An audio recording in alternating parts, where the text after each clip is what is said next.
You've gotten into it, the ball is rolling, but you're starting to question, is this really what I want? Is this really for me? Is building a personal brand something that I should keep doing? You are building time blocks in your calendar to protect that time, to have solo monotask time on that. And so I'm going to constantly be looking, what is working and what am I enjoying? If it feels monotonous and mundane, I don't have the attention span for it.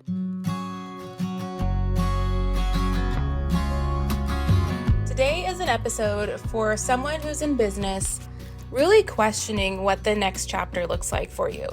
You've gotten into it, the ball is rolling, but you're starting to question, is this really what I want? Is this really for me? Is building a personal brand something that I should keep doing? Is it worth the investment? Is it worth the time? Is it worth the long time that it takes and the consistency? I'm going to answer this question in today's episode, so let's dive in. And if this is your first time stumbling along the podcast or a friend sent this to you, I'm so glad you're here, and it's nice to meet you. I'm your mom friend with the garden who also runs a multi-six-figure business, and I beekeep, and I dress up with my homeschooled kids in between podcast episodes. That's kind of me in a nutshell. The business that I run is real estate. I've been in that for 4 years now and loving it, and I've been able to get my time back. And so that's what I want to talk to you about this episode, because I feel like there is a large number of you hardworking mamas, that you started a business to have more time, yet you find yourself having no time. So let's reverse engineer how to get that time back and really help strategize the next goal setting future for you. Really, what does your business look like? What do you want it to look like? And how did you start your business and how did you get to where you are today? So most likely, and this isn't everybody, because I know some of us are kind of ahead of the curve, but you've just taken on too many things. You're wearing too many hats. And we know this is the plague of a solopreneur. We do all the things, right? But at a certain point, you start to have too many plates in the air. And sure and lo and behold, one of them starts to drop, and then second one starts to drop.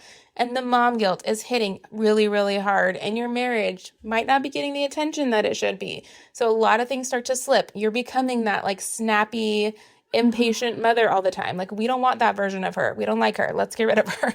So how do you do that, right? Well, number one, I want you to focus on one goal. Instead of the 20 goals that you probably have going all at the same time, really narrow it down. In this next 30 to 60 days before Christmas, what is one thing that you could achieve and feel really, really good about that you move the needle in your business? And then we're only going to focus on that. Because I'm sure as business chugs along and as emails come through, you're still going to get done the secondary and the tertiary to-dos. But if you can focus on one big thing, if I could do this one thing by the beginning of 2025, I would be winning. What is that thing? And then we're going to go all in on it, meaning you are building time blocks in your calendar to protect that time, to have solo monotask time on that. No more than 90 minutes at a time, because I honestly can't even focus more than 30. If you're one who can go past an hour, that's great. But I think no more than 90-minute time blocks, and you're just going full ham. So I want to give an example. So for me, where I'm at in my business right now, I have an executive assistant, which we also have a great episode talking about how to make your first hire or how to hire an executive assistant or virtual assistant, whichever you prefer. Could be with you, could be virtual, doesn't matter. We go deep dive with my assistant Rose on that whole process, what it was like for her, and kind of the footprints to move forward if you're ready for that in your business. So number one, I have delegated probably 50% of my workload off to my assistant Rose. She does all my content, posting, scheduling, all the captions, all the titles, all the thumbnails, she does all of that. So my only job is to show up in front of the camera and talk as far as YouTube and short form video goes. Hey ladies, real quick, if you are looking for a mentor, I just wanted to remind you that I offer mentorship to entrepreneurs. So if you're someone who has a never-ending to-do list and you're spiraling out of control and feel like your business doesn't have a track plan, I want to work with you every single week for a month at a time. It's super simple, but I come from over 10 years of experience doing this myself, and now I'm willing to give that information back to people. So I've mentored real estate agents, I've mentored wedding photographers, I've mentored other business owners, and they've come from a place of overwhelm mostly, and they really just needed clarity and a couple of action steps to move the needle, and we've seen gigantic leaps and bounds in their business, I can't even tell you. So if you're interested and you want to know what that looks like, I want you to go to marinatolentino.com, and there's a Calendly link there to do a 15-minute discovery call with me just to see if we're a good vibe check, to make sure we're on the same page, and I would love to work with you one-on-one to really boost your business to the next level. let's dive back in. Now, obviously on Instagram and most recently, I've got back on the TikTok bandwagon because I'm seeing so much more potential for growth there, and it's just so much more fun and casual. So I've given myself 90 days to go full ham. Like I'm posting 3 to 4 times a day, different kinds of material, but it's relatively themed around real estate or life in Hawaii. And right now I just started a series of 30 days of things I wish I would have known before Hawaii. So this is something that is really important to me because I started to get a lot of leads through there versus the other apps that I'm on. YouTube hasn't really been performing lately. Like, yes, there's some dialogue, but my view count has gone way down.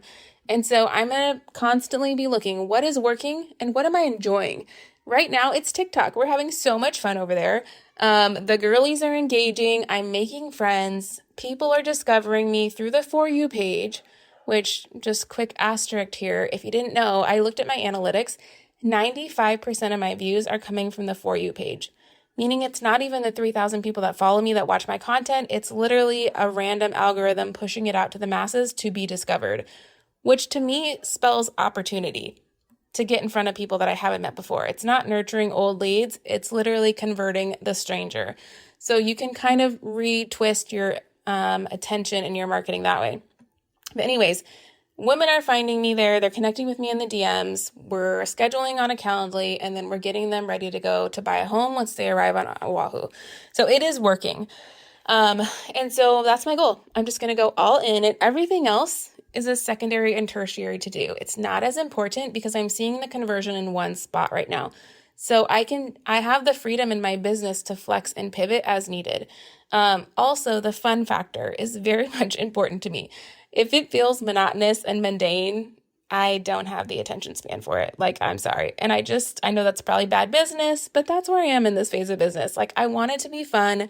I want to get excited about it. I want to be eager to open up that message because over the summer, I was starting to feel a little bit of boredom with real estate, if I'm being honest, where it's like another transaction, another blah, blah, blah. Like, I needed some fun. So TikTok has been that resource for me, but whatever that is for you. If you are building a personal brand and you're feeling like the blah about it, like, oh my gosh, this is not for me, find a platform because there are dozens. You don't have to be on all of them. You don't have to be posting on just 3 of them. Like, you can just go all in on one for a season and nobody cares. Like, this is the biggest freedom that you have. Nobody cares what you look like, what you sound like, if you're qualified to do this or not. If you own a business and you've been able to help at least one person with a problem, you have the position to be able to speak on the topic expertisely. That's not even a word. With your expertise. Expertisely.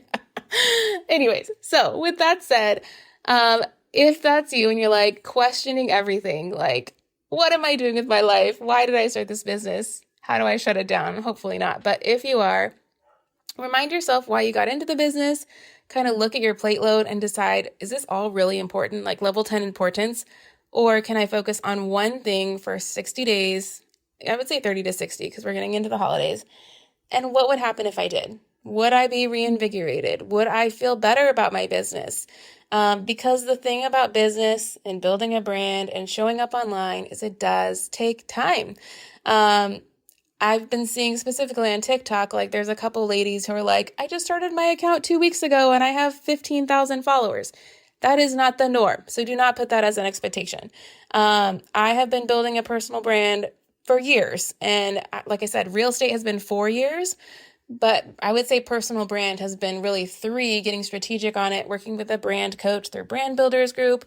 Again, if you guys want an introduction to that group, it's an amazing community of people on the same boat as me, paddling towards a destination of building a brand and monetizing that brand over the future. TikTok has taken me, 2 years to build, but I got the first 3,000 followers in 90 days when I started a year ago. But now we're rebuilding the brand, jumping back in, and the platforms want consistency and they want you to stay on the app and they want people to engage in your comments and in the things that you're doing. And so if you're not doing that, spend more time doing that and less on the other things. I just think right now we are in a season where the holidays are upon us. People's wallets are open. They want to support local business, but if they don't know that you exist and they don't know that the value you provide, you won't get the business. So if you guys have questions about this, please, please, please, like, ping me on Instagram or TikTok, give me an email. And I'd love to hear, like, is there something specific you are struggling with in your business that I can talk to? Or is this the push you need to just keep freaking going? Because I was with you. Like, literally 3 weeks ago, I was in your shoes going, what am I doing? Nothing is working. And then I just put my head down, got nitty gritty with it, like literally 3 weeks ago. And I've already seen leaps and bounds and growth. And it's just been fun. Keep it fun. Focus on what's fun and what works, what's helping your people the most, and do more of that. So I will see you guys next week with another episode. I hope this bids you well, and put your head down and go, girl, because I'm with you. Bye.